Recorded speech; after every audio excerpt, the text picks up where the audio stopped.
I want to talk in this segment, or actually the next couple of segments, about the ultimate issue of legality of vaccine mandates. Now, the Biden vaccine mandate has been struck down on a temporary basis by a court of appeals. And I just saw that the OSHA, the Occupational Safety and Health Administration, has essentially declared that it has stopped enforcing the mandate. So the mandate is on hold, but the mandate hasn't been permanently invalidated. It has merely been put on the shelf pending a full court review of the mandate.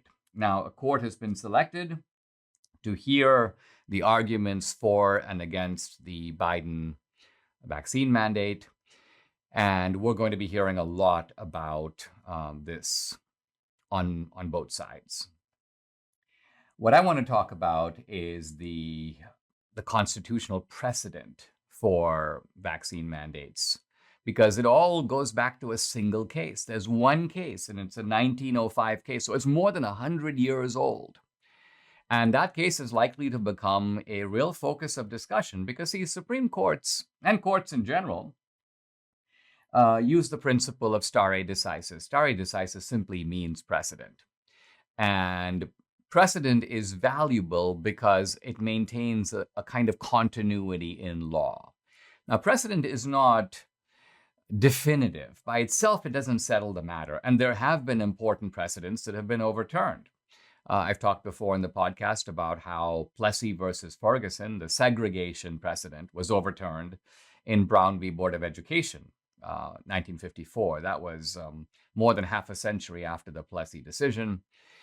And I'm hoping that Roe v. Wade, 1973, will be overturned by the Supreme Court. Another precedent down the tubes, and I think rightly so, because it's a bad precedent, a precedent unmoored, unanchored, untethered in the Constitution at all.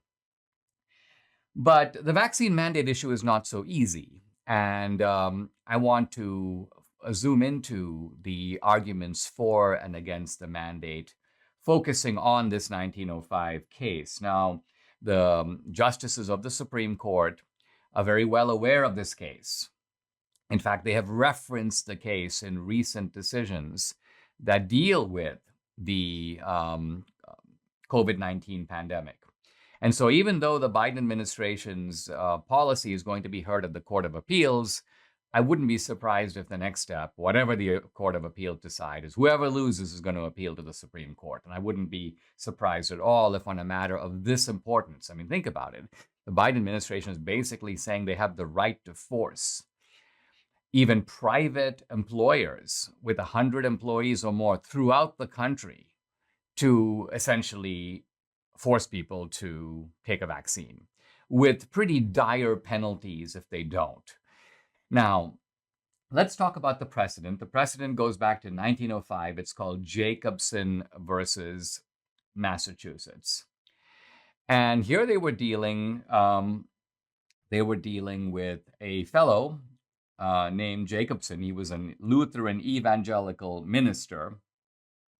And they wanted to forcibly vaccinate him. Now, the vaccination wasn't about COVID. It was about smallpox. But smallpox is contagious. And the Massachusetts had passed a law that said that if you don't take the vaccine, you can be fined. And the maximum permissible fine in 1905 was $5. Now, $5 even then was a little bit of money. In fact, $5 was roughly $150 today. So it was a fine.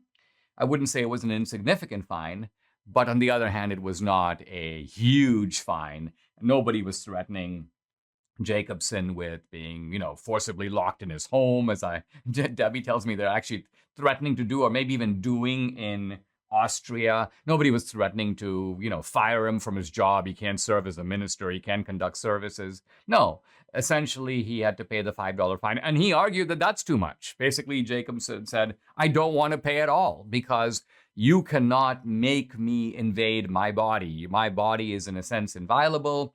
And so basically my body, my choice. Now, before we go on, I do want to make it clear that even though my body, my choice is a slogan in the abortion context, let's remember the abortion context is radically different, because in the abortion context, it's not just your body. So what you really mean, my body and my kid and my choice to terminate the kid that I gave birth to through my own actions. So that's a whole different matter. I want to kind of set that aside for now, focus on the Jacobson case. But the significant thing is Jacobson lost.